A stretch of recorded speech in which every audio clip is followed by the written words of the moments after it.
अपनी शिष्य से कहा कि अब मेरी स्थिति तो बिल्कुल देख ही रहे, पागलों जैसी हो गई है।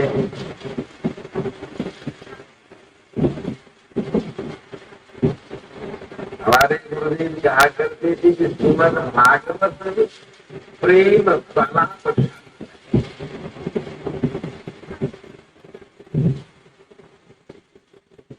इसको पढ़ने के बाद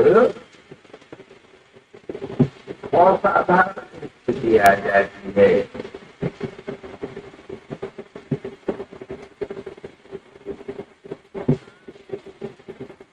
क्योंकि श्रीमद् भागवत विषय में कथन है कि जो कोई भी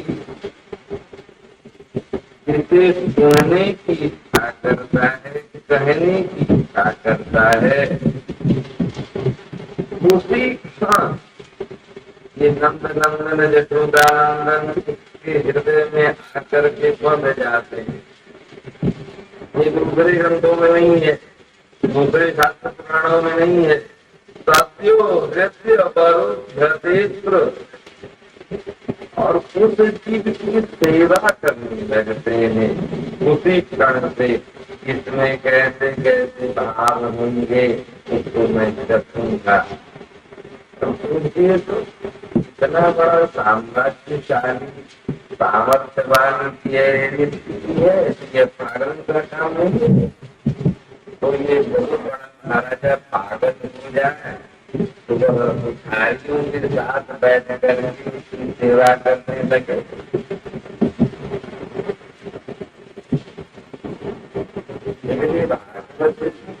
प्रहलाद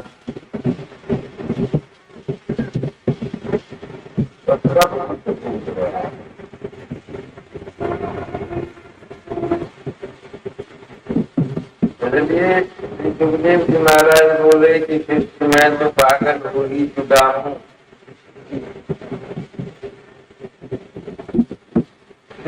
गुरु यदि पागल हो और शिष्य ज्ञानवान ही रह जाए तो अच्छी बात हो। पागल दो प्रकार के होते हैं।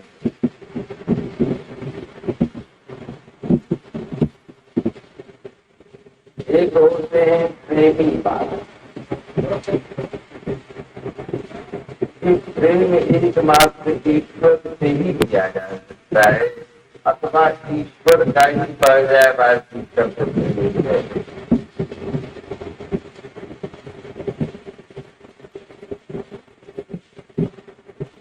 जीवन में इसमें थोड़ा सा भी अहंकार रह जाएगा वह प्रेम चक्र नहीं।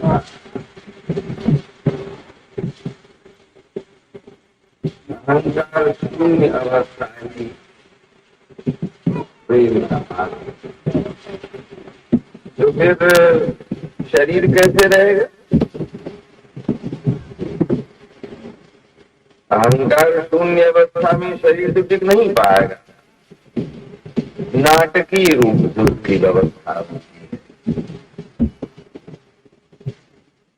क्योंकि आस्वादन भी इस भूमंडल पर में प्रेम का जो होगा वो दिव्य शरीर में नहीं हो पाता है। यदि ऐसा हो पाता तो साकेत छोड़ करके राम रूप में यहाँ नहीं आते, गोलोक छोड़ करके कृष्ण मानव रूप में नहीं आते।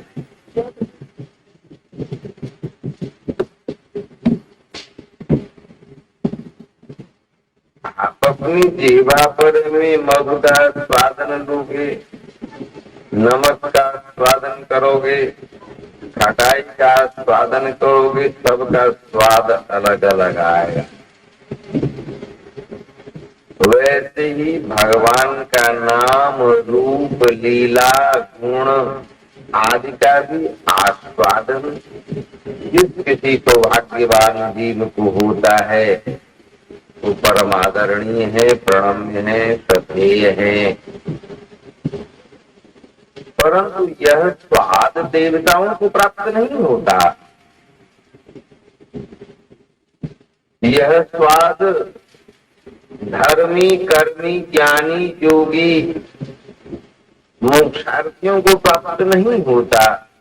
जो शुद्ध भक्ति मार्गी हैं उन्हीं को प्राप्त होता है। प्रमाण है इसका।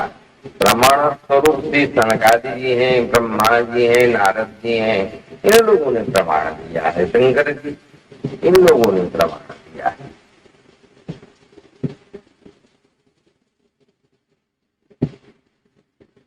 एक कथा है कि मिस्री के पर्वत से एक चींटी चली यात्रा को, और नमक के पर्वत से एक चींटी चली यात्रा को।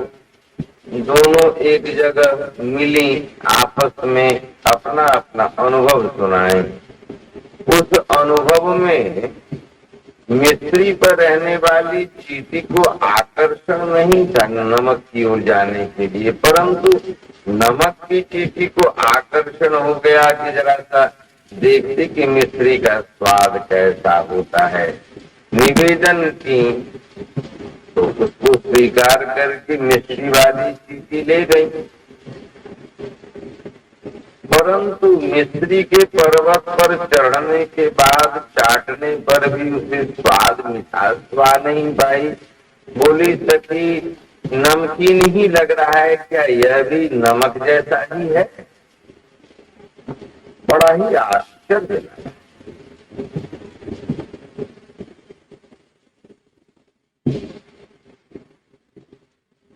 बोली सखी, जरा अपना मुंह तो दिखलाओ। तो देखी तो एक छोटा सा नमक का कण एक कोने में लगा हुआ था, जो उस रस के साथ घुल घुल कर उसके मुंह में जा रहा था।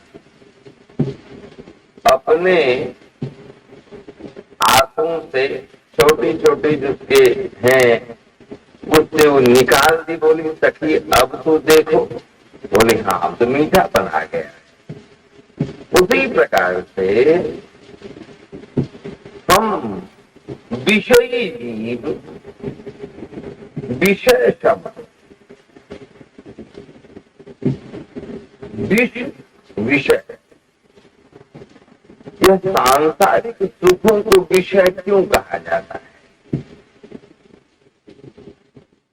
विष ग्रहण करने के बाद मूर्छा सी आ जाती है, हम जग नहीं पाते हैं, सोए जैसे रहते हैं।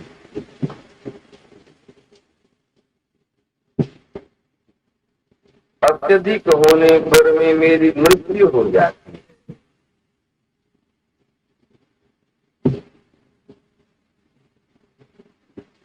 उसी प्रकार से सांसारिक आसक्ति है, संसार के प्रति आकर्षण है, वह मुझे मूर्छित किए हुए रहता है।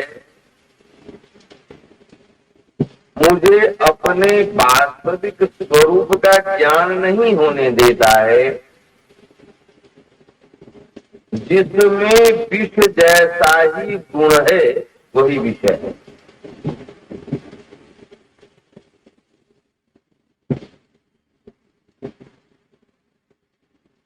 तो इससे हटावेंगे कौन?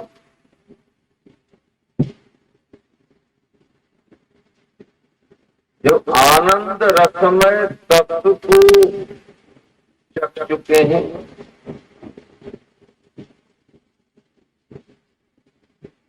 भैया कहाँ मिलेंगे वो? उसके लिए सरल साधन है। अब खोजते खोजते भाई परेशानी हो जाएगी, कहीं नहीं जाना है।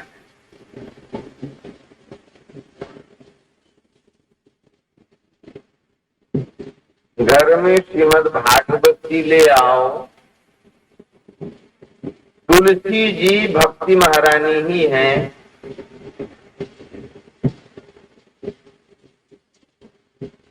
हरे कृष्ण कृष्ण कृष्ण हरे हरे, हरे राम राम राम हरे हरे। स्वयं भगवान ही हैं। इसको लिख करके अपने किसी चौकी पर में पधरा दो, पूरे परिवार के साथ परिक्रमा करो। जो जो कुछ घर में रूखा सूखा जो बढ़िया बनता है उसको उसमें तुलसी पत्ता डाल करके भोग लगा करके ले लो। पानी पीते हो, पानी में तुलसी पत्ता डाल करके और प्रार्थना करो कि उस रस की मुझे कैसे प्राप्ति होगी। बोलो, प्रार्थना किसी श्लोक आदि से नहीं होते हैं, वेद की ऋचाओं से नहीं होते। प्रार्थना तो वही वस्तु है कि अपने दिल में जो जो भी आवे उससे बोलो। ये भागवती प्रत्यक्ष भगवान ही तो है, नाम प्रत्यक्ष भगवान ही तो है। एक दिन वह समय आएगा कि आपकी भावना के मुताबिक स्वरूप का दर्शन होगा। वह भी आपसे हमेशा भागवत के गोविंद हर चीज से मिलने के लिए आतुर है। सर्वभूत मनोहरम स्पष्ट इनकी वाणी है कि देखो भैया जी, मैं ईश्वर तत्व हूँ, औचिंत्य तत्व हूँ। ब्रह्मादि का भी प्रवेश मेरे पास नहीं है, लेकिन देखो न मुझमें एक लालच है, मैं हर जीव से आलिंगनबद्ध होना चाहता हूँ, गले मिलना चाहता हूँ। ऐसा कोई भी साधन विधि नहीं है जो मुझ तक प्रवेश कर पाए। इसलिए ब्रह्म संहिता पंचम अध्याय प्रथम श्लोक, ईश्वर परम कृष्ण सच्चिदानंद विग्रह अनादिरादिर गोविंद सर्व कारण कारणम। ये संहिता डायरी है, अपना अपनी अपनी डायरी है, अनुभव है, ब्रह्मा जी का अनुभव है।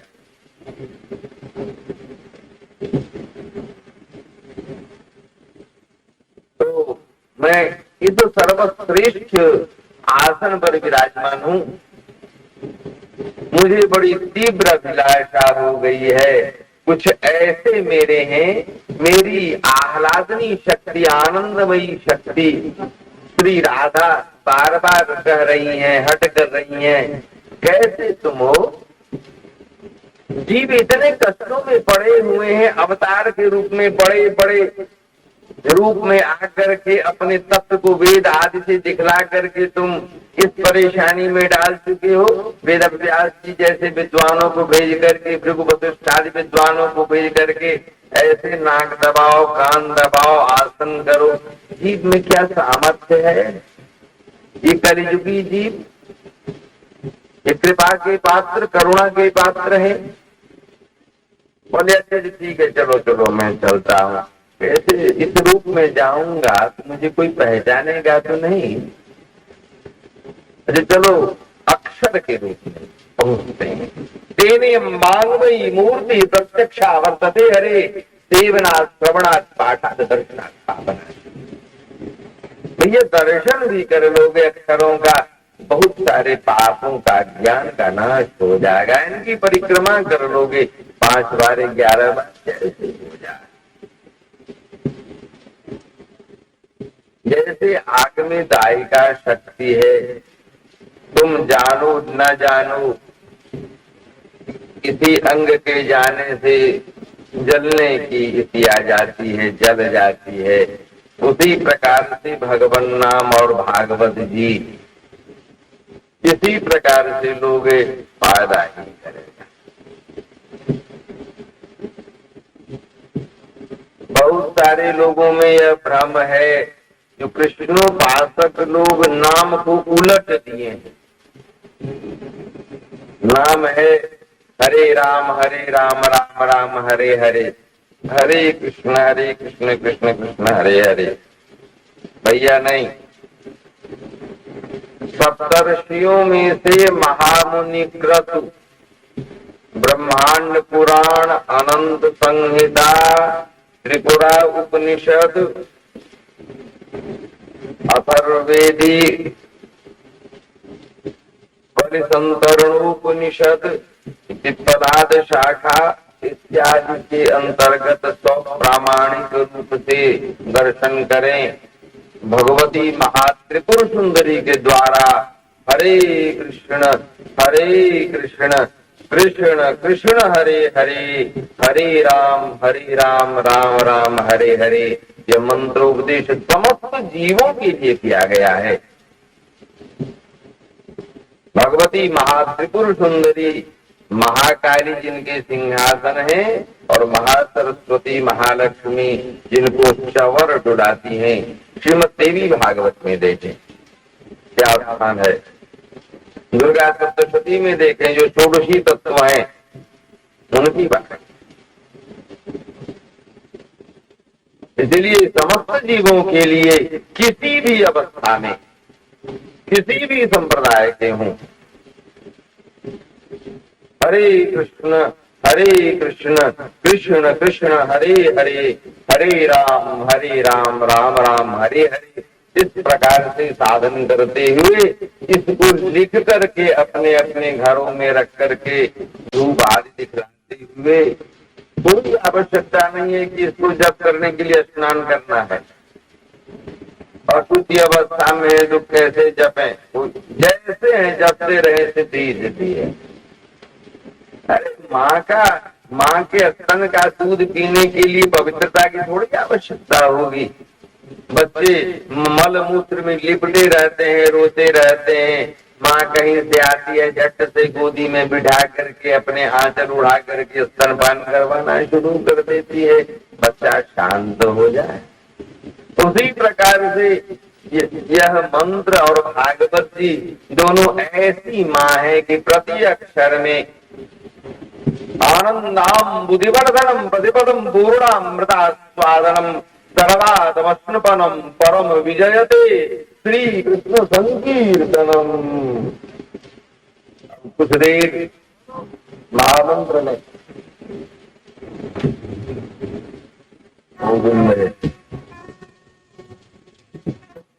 हेलो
भैया परीक्षित तुमने जो प्रश्न किया था कि मरणासन्न पुरुष को क्या करना चाहिए, एवं एतन निगदित पृष्ठवान यत् भवान मम नृणाम यन म्रियमाणानाम मनुष्य मनीषणा।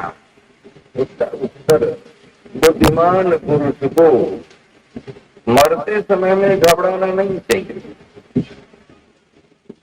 अभ्यास ऐसा बनाना चाहिए कि भगवान नाम ही स्मरण में आवे। अब आजकल देखें ना, अपने बच्चों का बड़ा बढ़िया नाम सब दे दिए हैं। विदेशों में कुत्ते और बिल्लियों का जो नाम रखा जाता है वही नाम सब यहाँ हम लोग अपने बच्चों का नाम रखना शुरू कर दिए हैं। अपने यहाँ की व्यवस्था थी श्री राम, जय श्री कृष्ण आदि। अब टाटा बाई बाई, इससे क्या होगा?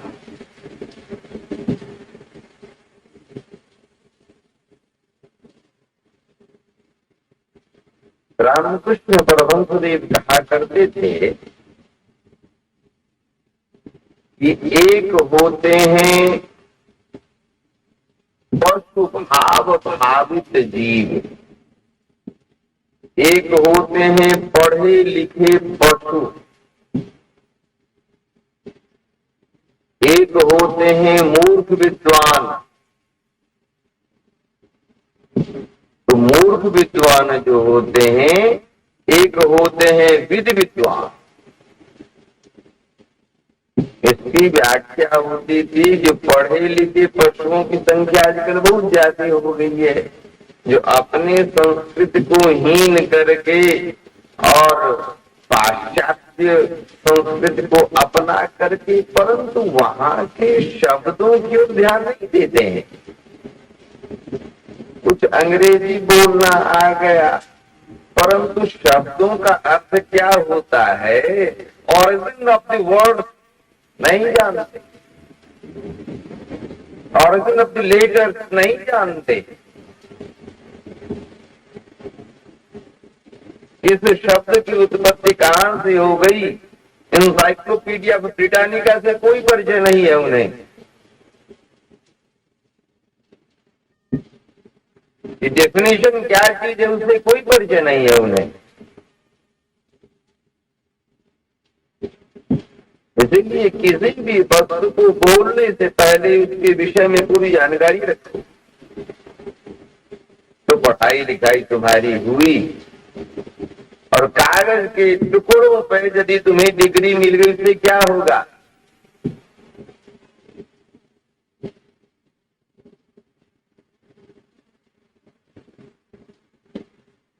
अंग्रेजों के द्वारा जो तुम्हें गद्दारी का सर्टिफिकेट दिया गया वही नौकरी आजकल की है। इतना ही पढ़ो, इतनी ही बुद्धि रखो जिससे तुम पेट भर सको, नौकरी ये कर सको। जैसे किसी अच्छे धनवान पुरुषों के यहाँ उसकी सुरक्षा करने के लिए कुत्तों की व्यवस्था होती है, खेतों में हल जोतने के लिए बैलों की व्यवस्था होती है, वही शिक्षा पद्धति हमारी होती चली जा रही है। क्यों? अपनी संस्कृति की अवहेलना करने से, अपनी मिट्टी, भारत माँ की मिट्टी की जो सौंधी महक है, इसको हटा करके विदेशों की सराहना कर रहे।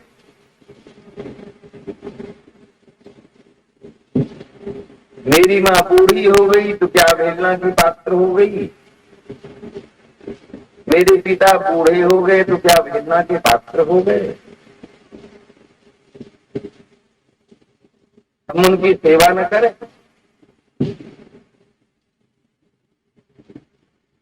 सैकड़ों वर्षों से जो गुलामी की जंजीर में जकड़ी हुई मेरी माँ, ये मेरा इतिहास, मेरी संस्कृति, जो आए अपनी संस्कृति दे दी है। यहाँ की संस्कृति में घुले मिले मुसलमान वर्ग, लेकिन अंग्रेजों ने आकर इसे बर्बाद ये कर दिया, जिसमें सबसे बड़ा हाथ की भी मैकॉले का है और अर्थ में परिवर्तित करने की स्थिति एडविन की है। इनसे सावधान रहने की आवश्यकता है। वो संस्कृति अभी भी हावी है, नेताओं के ऊपर में भी हावी है, जो साम्यवाद का चश्मा चढ़ा करके हमारी संस्कृति को बर्बाद कर रहे हैं।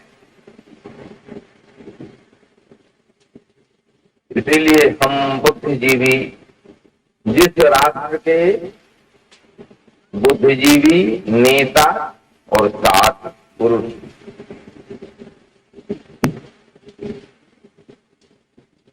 भोगी हो जाएंगे तो राष्ट्र बर्बाद हो जाएगा।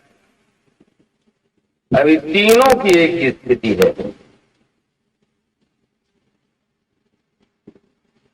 ये सभी खरीदे जा रहे हैं, भोगों में लिप्त किए जा रहे हैं। बड़ी चिंता का विषय बन गया है। भागवत के वक्ता श्री सुखदेव जी नंगे से मतलब जो अपेक्षा रहित है। श्री सनकादि जी अपेक्षा रहित है, गोकर्ण जी अपेक्षा रहित है, श्री सूत जी अपेक्षा रहित है।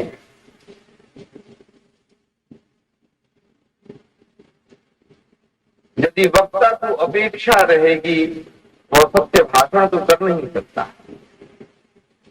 वो चिकनी चुपड़ी बातें करेंगे।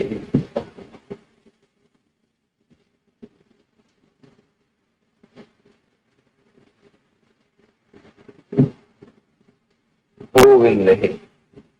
इसलिए श्री सुखदेव जी महाराज अब अपने शिष्य को समझा रहे हैं, देखो भाई बहुत सारी कामनाएं हैं, उन कामनाओं के लिए अनेक प्रकार के देवताओं की उपासना है।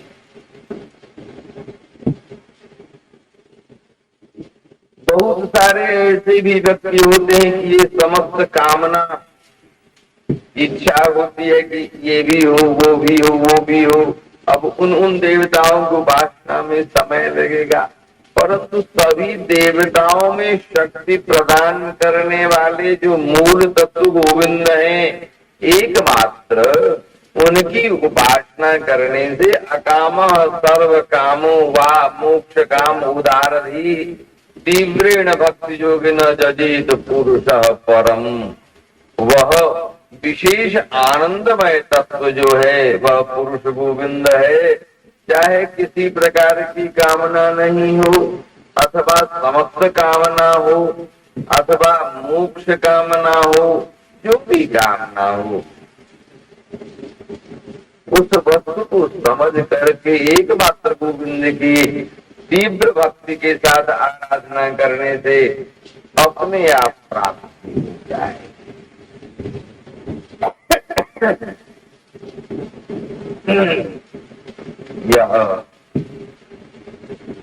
यह सिद्धांत निरूपण किए श्रीसूत जी महाराज ने कहा, शौनकादि ऋषियों अब आप लोग सोचो कि हमारे गुरुदेव किसी भी देवी देवता की अवहेलना नहीं किए हैं।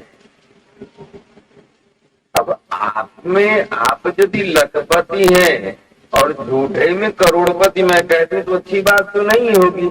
आप में इतना ही सामर्थ्य है, और जो करोड़पति है उसे करोड़पति भी कहा गया।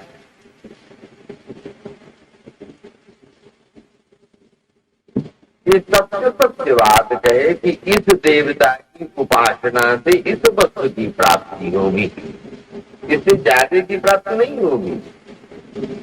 हाँ, उससे ज्यादा की प्राप्ति के लिए कुछ ऐसी इच्छा तुम्हारी हो तो उस देवता की उपासना करो, उस देवी की उपासना करो। परंतु समस्त अभिलाषाओं की पूर्ति के लिए एकमात्र गोविंद की उपासना करो, क्योंकि वह भी सामर्थ्य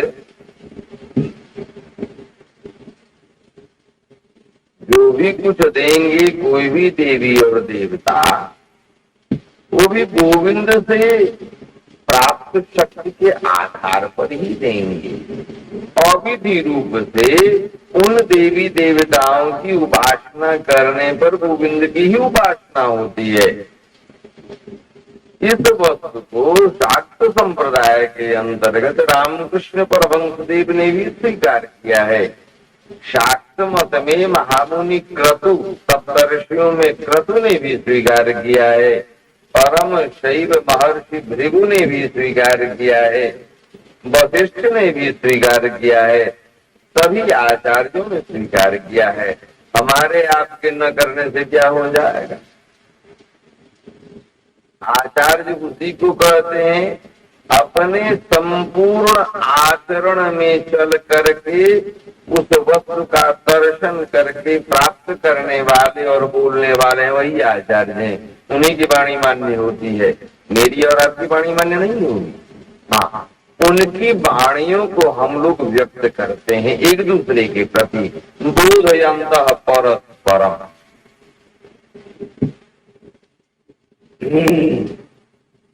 श्री शौनकादि ऋषि बोले कि भैया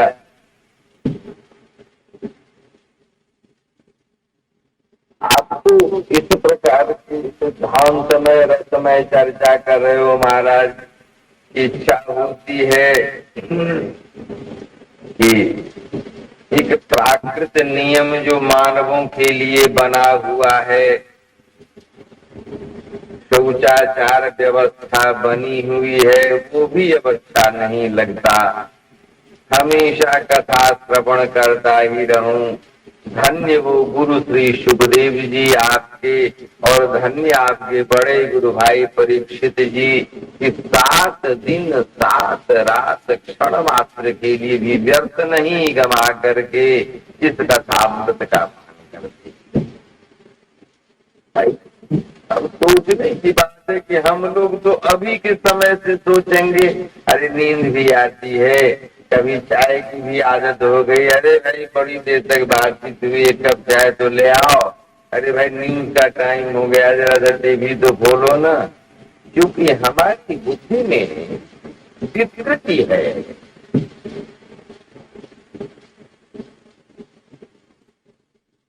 हम अपने को संयमित नहीं किए हुए हैं।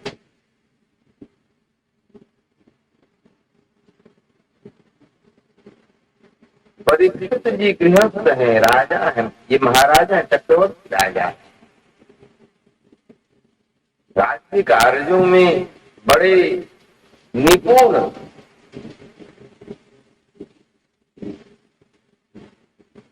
इनके अंतर्गत जितने भी इनके परिवार से मतलब पत्नी और बच्चे नहीं, संपूर्ण प्रजा का, सभी के प्रति संतान व स्नेह, समस्त स्नेहों को वितरण करते हुए उसके पश्चात अपने जीवन को ऐसा बनाए हुए थे कि क्षण प्रतिक्षण उत्सुकता बढ़ती ही जा रही है। भाई छोड़ करके हम लोग प्रमाण देते हैं कि छोड़ करके चलो भाई जंगल में, चलो भाई जंगल में जाने से क्या हो जाएगा? मानसिक वृत्ति एकाग्र हो जाएगी। जाओगे जंगल में, मन रहेगा घर पर। घर में रह करके सन्यासी बनना है। राम और कृष्ण हमारे ईश्वर रूप में जिनकी आराधना घरों में होती है, ये लोग जंगल में जाकर के सन्यासी नहीं बने, घर में रह करके सन्यासी बने।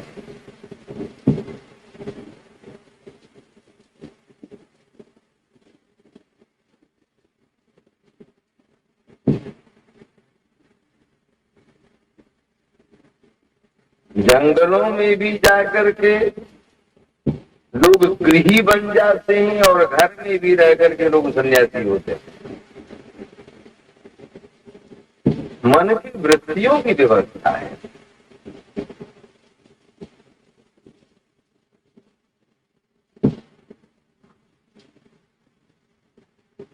इसी को श्रीमद् भागवत जी के अंतर्गत श्री सुखदेव जी परीक्षित जी थे। तो एक विरक्त है, एक गृहस्थ है, एक परमहंस है, एक भक्त है। सनकादि जी और ये नारद जी दोनों ब्रह्मचारी हैं। एक आत्माराम है, आपसे काम है सनकादि जी, और श्री नारद जी ये समस्त जीवों के प्रति आसक्ति इनकी है, चिंता लिए हुए कैसे उद्धार होगा इसका, अपने लिए कोई चिंता नहीं है। श्री नारद जी को बहुत परेशान रहते हैं, इसको कैसे ठीक होगा। असुर के लिए भी, दुष्ट के लिए भी उतने ही परेशान है जितने अन्य के लिए परेशान है। देवताओं को भी धिक्कारते हुए समय नहीं लगता, भोगी बनते हो डूब जाओगे। अस्वस्थ होता है श्री नारद जी महाराज।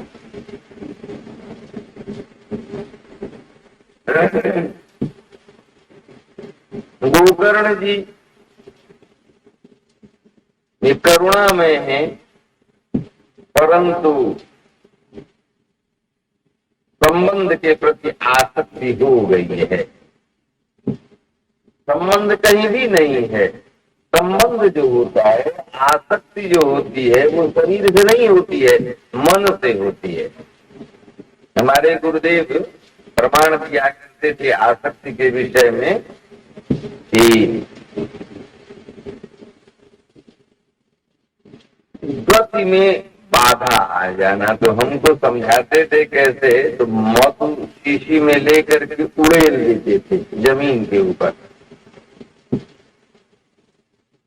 तो कुछ देर में चींटी और मक्खी आ जाती थी।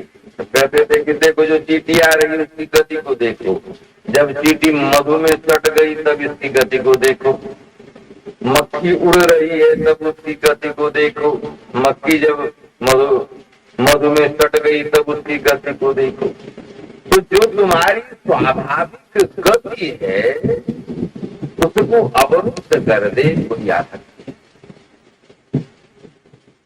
मने पूर्ण, सत मने जुड़ना, जहां से तुम पूरे जुड़ जाओ। यह आसक्ति यदि अपने परिवार में है तो बंधन का कारण है, और यही यदि संत में, यही यदि ईश्वर में लग गया तो मोक्ष का थोड़ा द्वार बन जाता है।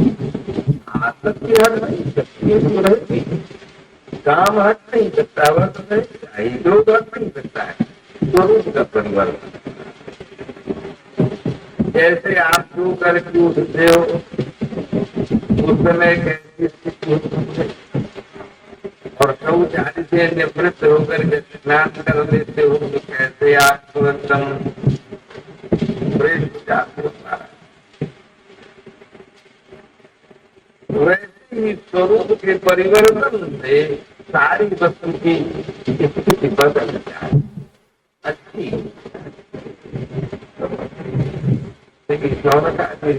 बोले परीक्षित ये श्री सूर्य जी महाराज वही देखो,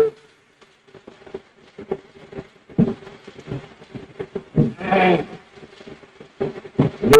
हमारे गुरुदेव की बात ही ऐसी।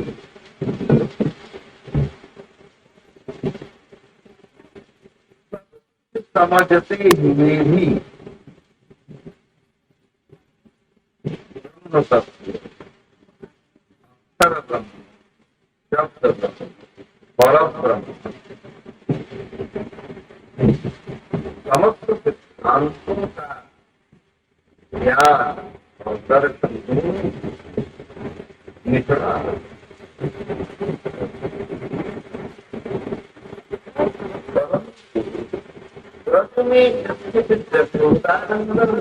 नंदन की जो भाव माधुरी, लीला माधुरी, रूप माधुरी, प्रेम माधुरी सब आकर्षित हो गए।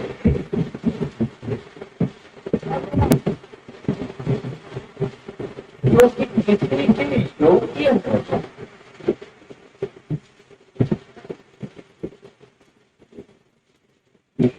नाम से, केशव गोविंद नाम से वैकुंठ पूर्ण काज में भी है,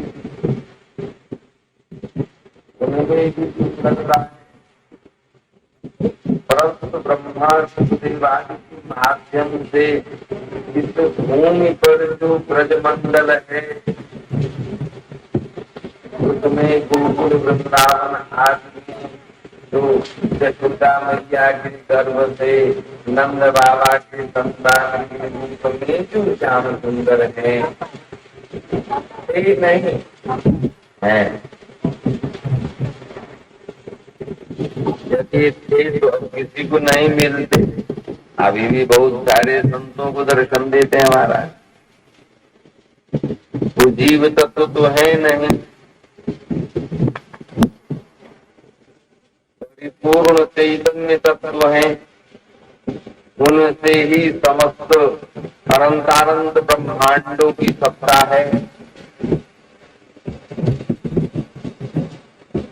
तो सबके बावजूद मानव रूप में विराजमान, क्योंकि यह आस्वादन वृत्ति उसमें नहीं है, यह अभाव।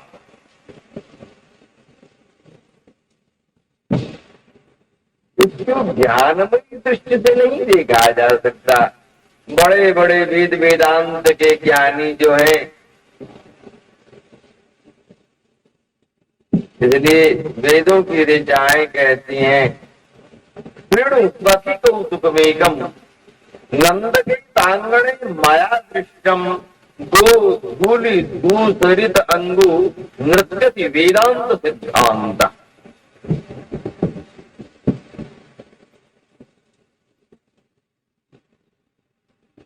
वह भक्ति की आंखों से देखा जा सकता है। ताही अहीर की छोहरियां चकियावर नाच पे नाच नचावे। व्रज के नृत्य शैली में अंगूठे को बाहर करके नाचने की कला है, व्यवस्था है। क्यों? अंगूठा ब्रह्म तत्व है। ऐसी भूमि जहाँ ब्रह्म को ही नचाया जाता है। गोस्वामी जी ने कहा नाचत नर मरकट की नाई, सब ही नचावत राम गोसाई। लेकिन वह राम ब्रजवासी गण बैठे हुए हैं, उस राम को ही नचवा रहे हैं। ऐसा ऐसी जो जगह है,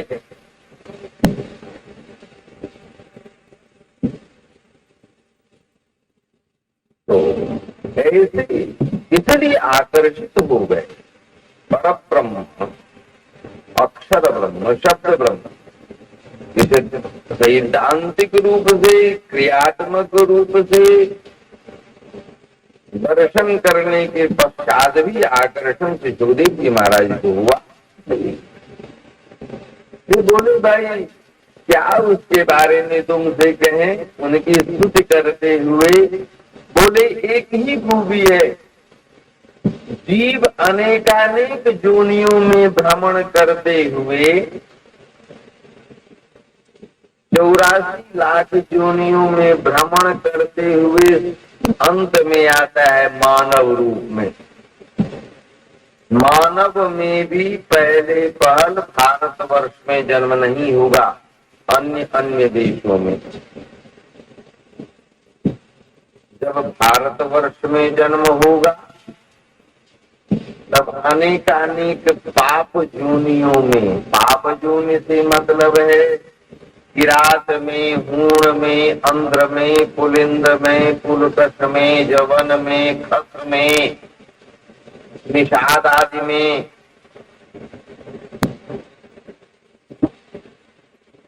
फिर अंत्यज में, वर्ण शंकर में, ये सभी बैकवर्ड जातियां हैं। जिस दिन फॉरवर्ड बनेंगे शूद्र में जन्म हो जाएगा। यहाँ से वैदिक जाति की शुरुआत हो गई। वैदिक जाति में सबसे पहली जाति आदि जाति शूद्र है। फिर सुसंस्कृत हुए, अपने वर्ण और आश्रम पर आगे बढ़े, वैश्य होंगे।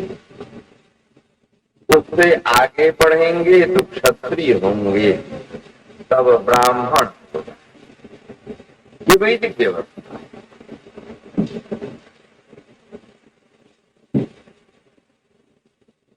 ब्राह्मण होकर के यदि अपने लिए चिंतित नहीं हुए और मोक्ष की प्राप्ति नहीं की तो फिर परेशानी बढ़ गई। या फिर चले भ्रमण में चले महाराज।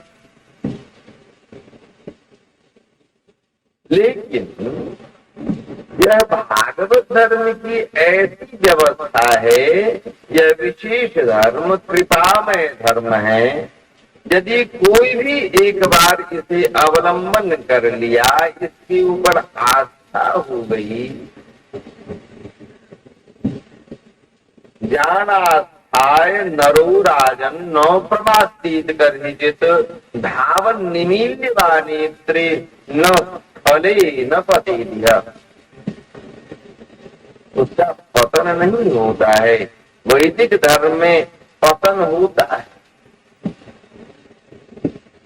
यदि इसमें 10वीं कक्षा तक वैदिक धर्मों में आपकी पढ़ाई हो गई, आपने आचार्य की पदवी नहीं लिया, इस बीच में आपका देहावसान हो गया, तो फिर से आप जब जन्म लेंगे तो पहली कक्षा से आपकी पढ़ाई शुरू हो जाएगी। और फिर जब तक आप आवे आचार्य तक की शिक्षा लें। भागवत धर्म में ऐसी व्यवस्था नहीं है।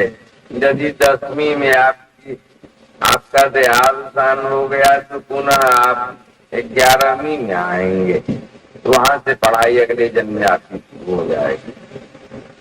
इसलिए कि रात पूर्ण अंध्र पुलिंद पुलकट आवीर कंक जवन खस आदि, उसके अलावे भी ये अन्य च पापा यद्यपि आश्रया,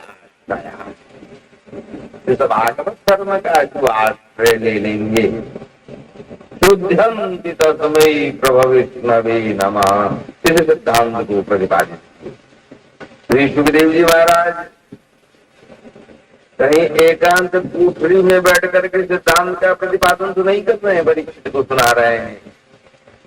बड़े बड़े धर्म के आचार्य गण बैठे हुए हैं उस मध्य में, और वो भी आचार्य साधारण नहीं है। महर्षि भृगु जो भगवान विष्णु के हृदय पर में अपने पांव से आघात करने वाले और भगवान क्षमा मांगने वाले कि हमारे हृदय तो बड़े कठोर हैं प्रभु, आपके चरण बड़े कोमल हैं। ब्रह्मा और शंकर को भी कुछ नहीं समझने वाले विश्वामित्र हैं, ब्रह्मा आदि भी है, वशिष्ठ जी वहां पर में है जो गायत्री भगवती गायत्री को भी शापित ये करने वाले, महर्षि अगस्त्य हैं, संपूर्ण समुद्र को ही पी जाने वाले, मैनाक पर्वत को नीचे रखने वाले, हाँ यहीं सो जाओ, ऐसी सामर्थ्यवान पुरुष। उस बीच में सिद्धांत का प्रतिपादन हो रहा है। जबकि सुखदेव जी की परंपरा है ब्रह्मा के पुत्र वशिष्ठ, वशिष्ठ के शक्ति, शक्ति के पराशर, पराशर के व्यास, व्यास के सुखदेव जी। ऐसी परंपरा सुखदेव जी की है। इनके पूर्वजों में सभी बैठे हुए हैं। महर्षि अत्रि जिनके ब्रह्मा विष्णु महेश पुत्र के रूप में आए हुए हैं, चंद्रमा, दत्तात्रेय, दुर्वासा, ये तीनों पुत्र हैं। दुर्वासा जी भी ऐसे ऐसे महत् पुरुषों के बीच में जिस सिद्धांत का प्रतिपादन हो रहा है भागवत धर्म का, यह भागवत धर्म सर्वश्रेष्ठ धर्म है।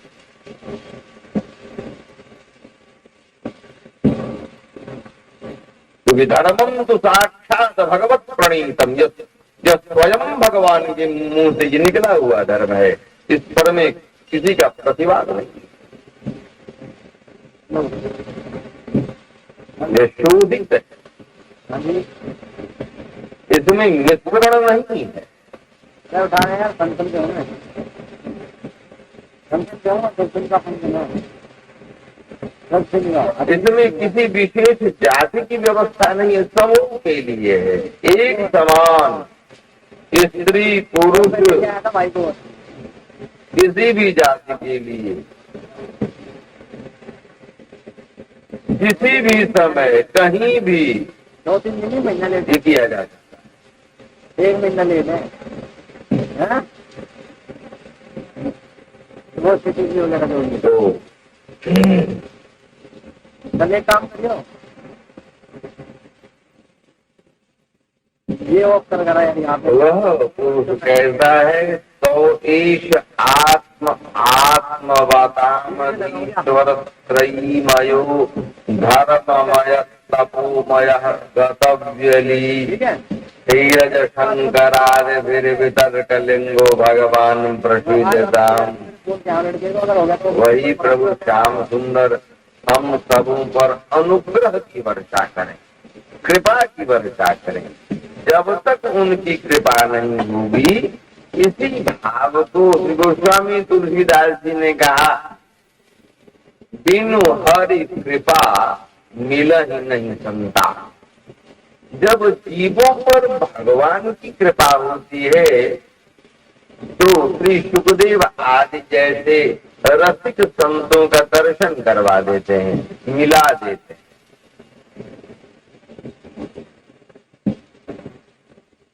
जिनको अपेक्षा नहीं होती है किसी वस्तु की, बल्कि एकमात्र अपेक्षा होती है कि जीवों का कल्याण कैसे होगा, जीवों का हित साधन कैसे होगा।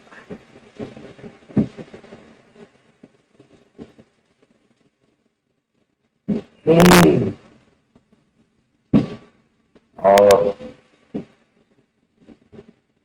अपने गुरुदेव को प्रणाम करते हुए श्री सुखदेव जी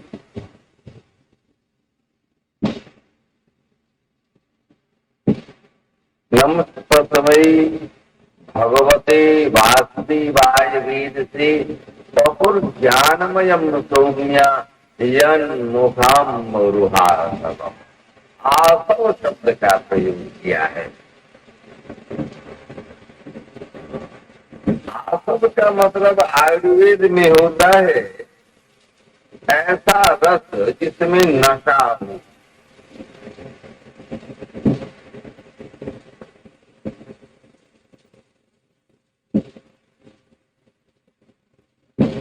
औषधि, मेडिसिन नहीं। दीन का मतलब तो पाप होता है, मेट मने बनाना होता है, जो पापों को हमेशा बनाए हुए रखता है वो मेडिसिन है। और औषधि कहा जाता है ऊस मने रस, घी मने धारण करना। जो सप्त धातु में स्थिति को धारण करे वो औषधि। और आसव क्या है?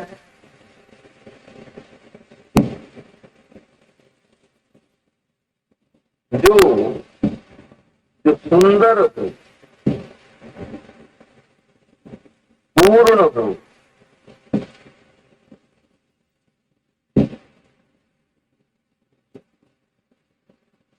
रसमय, विशुद्ध भागवती कथा आसव ही है। शुद्ध नाम आसव ही है, जो जिह्वा के द्वारा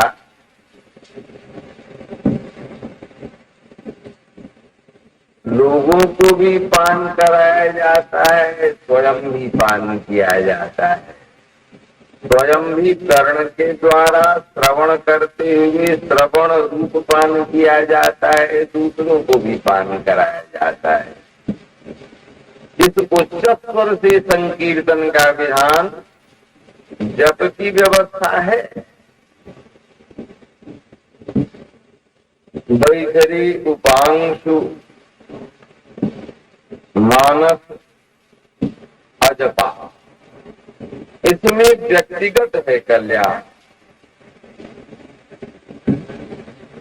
इस जप पर में, जप विज्ञान पर में शोध कार्य करते बहुत सारे संत चिंतक गण शोध कार्य किए। हमारे चैतन्य महाप्रभु का इस पर में शोध है कि अपने व्यक्तिगत कल्याण से क्या हो जाएगा, क्योंकि उच्च स्वर से संकीर्तन जब हम करते हैं तो स्थावर जोनि में रहने वाले वृक्ष आदि हैं, ये मकान है, हम लोग तो उसे जड़ समझते हैं, जड़ तत्व है, लेकिन वो चैतन्य तत्व है। जड़ में भी चैतन्यता होती है। ये भारतीय दर्शन का विचार है इस पर में। गौड़ी वैष्णव दर्शन जो है इस तत्व पर में विचार किए हैं, जड़ में चैतन्यता और चैतन्य में जड़ता।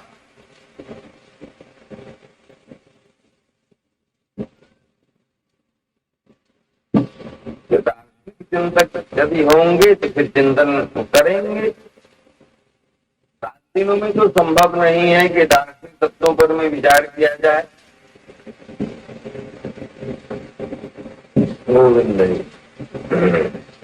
तो हमारे चैतन्य महाप्रभु ने कहा उच्च स्वर से संकीर्तन करने पर में वृक्षों के प्रति और भी जो भी जड़ तत्व है उन सबों को जीव जंतु पशु पक्षी आदि भी श्रवण करेंगे।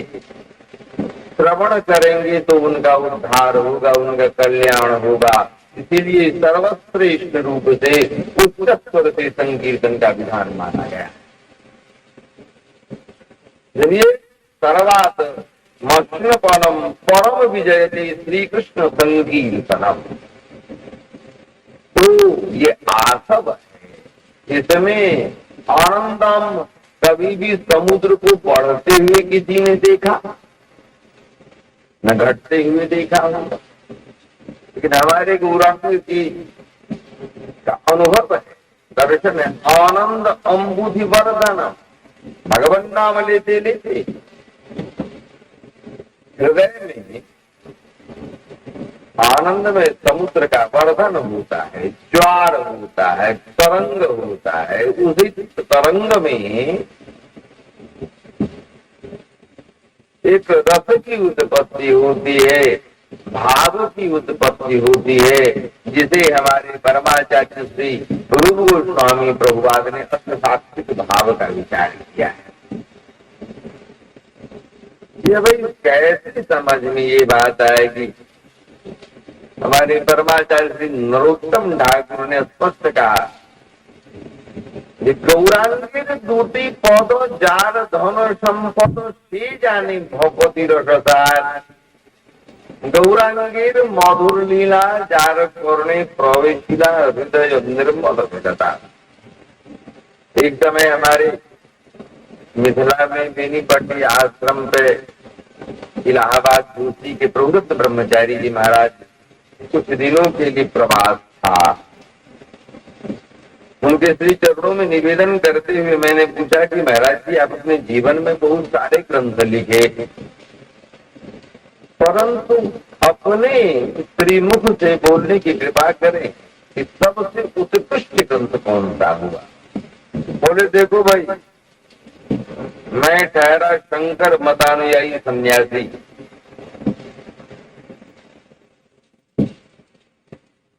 मैं अपने जीवन में चैतन्य चरितावली सर्वोत्कृष्ट ग्रंथ में लिखा। स्वप्नगत आदेश हुआ, कैसी व्यवस्था बनी मैं नहीं जानता। मैं अवतार के रूप में उनका चिंतन नहीं किया, भक्त के रूप में, लेकिन मेरी लेखनी से कब और कैसे अवतार बन गए ये मुझे पता नहीं। बड़ी विचित्र बात है। और ये कह करके रोने लगे। स्वामी प्रेमानंद जी महाराज, स्वामी करबात्री जी महाराज, स्वामी अखंडानंद सरस्वती जी महाराज, ये सभी सन्यासी, शंकर मतानुयायी सन्यासी।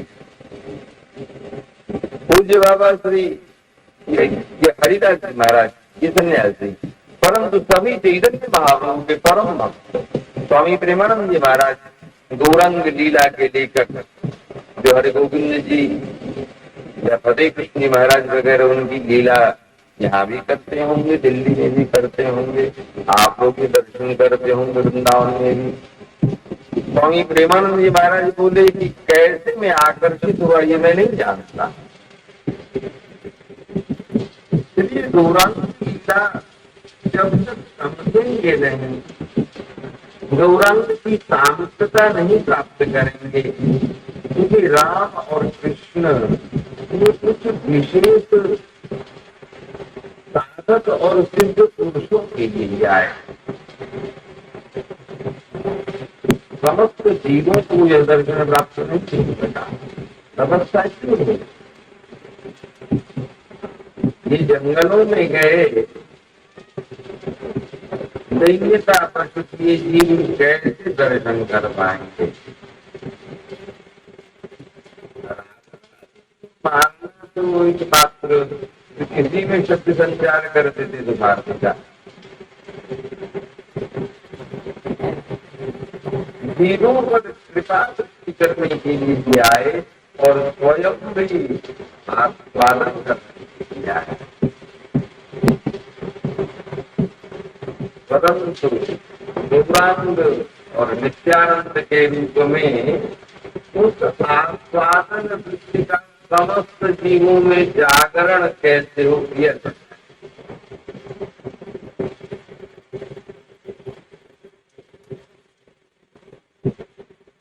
आप लोग देखो महाराज, दूध रसमय तत्व है और चावल के तरीके से खाओगे तो क्या खाओगे, धर्म के खाओगे सब कुछ आएंगे। और चावल रात को दूध के तरीके पियोगे तो सभी गिर जाएंगे।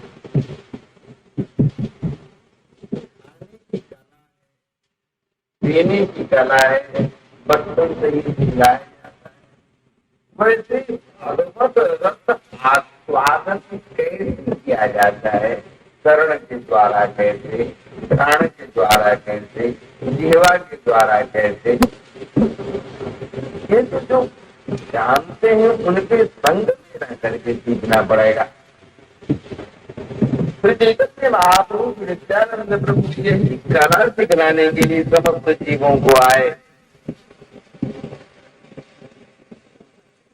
समस्त जीवों के प्रति करुणा दृष्टि रखते हुए, इसलिए अनर्पित चरिम चिरात करुणयावतीर्ण कलौ